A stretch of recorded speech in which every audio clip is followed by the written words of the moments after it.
Here's Trump talking about prices. The cost of living through Thanksgiving and enjoying Thanksgiving, for Joe Biden, it was 25% more than it is for me at a later time. Our energy costs are way down. Our groceries are way down. Everything is way down.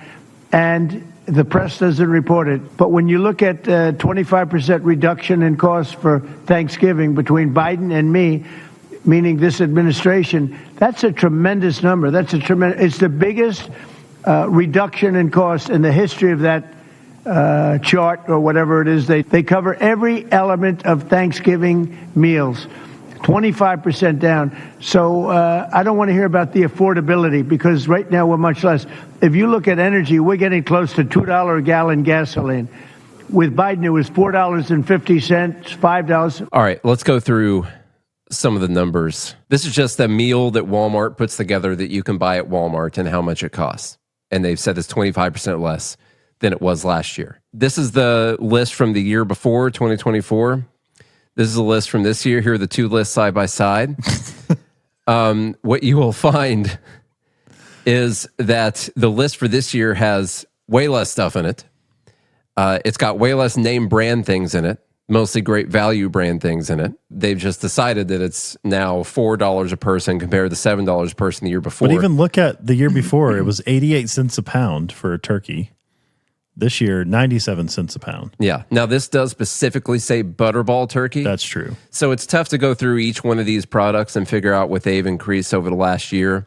That's a difficult thing to do. But this whole, it's down 25%, that's just not the case. I bet you BLS is going to give us a number a week before and say, yeah, it's up 3% from last year. That's basically what they're going to tell you. Could even be more than that. We don't know yet. This is just funny looking at the list side by side. Yeah, I mean, the list is hilarious. This is the problem, people, that we had with the Biden administration, and now it's happening with the Trump. Like, just don't lie to people. Yeah. It would be better if he was in the East Wing of the White House and was talking to reporters and be like, look, things aren't where we want them to be yet. We're still getting there. But we're making progress. We're making progress. Mm-hmm. You know, we do have some gas prices down, which is decent, but that's not good enough. We got more work to do, and we're going to keep working. It's not where we want to see it yet. We know you guys are struggling out there. We're working on trying to fix it. That is a much better message. Way better. That's a much better message that everybody can get behind, rather than being like, we're the best ever. Everything is perfect. In my tiny hands, we're the best. Everything is awesome. No one buys into that anymore. Some people buy into it. It's just, when it comes to economics, you can't. I'm saying most people, they see it every time they go to the grocery store. Yeah, it's something that you can't lie to people about because they notice it. They know if they've switched to an off-brand product. They know if they bought less stuff than they did last year for dinner, and it still costs almost the same. So I went through the most recent CPI report, and I looked at year-over-year changes, and I highlighted the things that had gone down when it came to food. What's gone down is highlighted with a red box around it.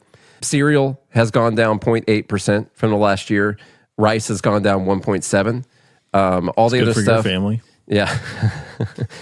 Bread, cakes, other bakery products, stuff like that. So meat, ham, unless it's canned ham, has gone down 0.2%. Every other bit of meat has gone up. We all know that. Eggs have gone down 1.3% from this time last year. So we got 1.3% decline in what people are spending on eggs. Ice cream has gone down 0.7%. Fresh fruit has gone down 0.2%, although most of the, like apples, bananas, and citrus have actually gone up quite a bit, but there's a lot of fruit. That's you see the other fresh fruit right there. It says minus 2.3%. So that's weighing that number down. Energy commodities down 0.4%. Propane, kerosene, firewood have gone down. Motor fuel has gone down 0.4% from last year. Energy services up 6.4%. Electricity up 5.1%. Piped gas service up 11.7% over the last year. You're going to literally lie to people and tell them that their bills are going down on this stuff? As we said, it might be going down like the cost to actually produce the stuff potentially, but usage is going up, and we got to talk about AI data centers and stuff sometime. It's a much better story to highlight the ones that are actually going down, it's real life. Yeah. You know, to be like, look, gasoline prices are down. You know, energy is up a little. overall. And that's mainly being driven by, piped gas and whatever. Like, that's a much better story. Just tell the truth. Gas, he said, it will set you free. Gas, he said, is getting close to $2 a gallon. The national average right now is $3.08.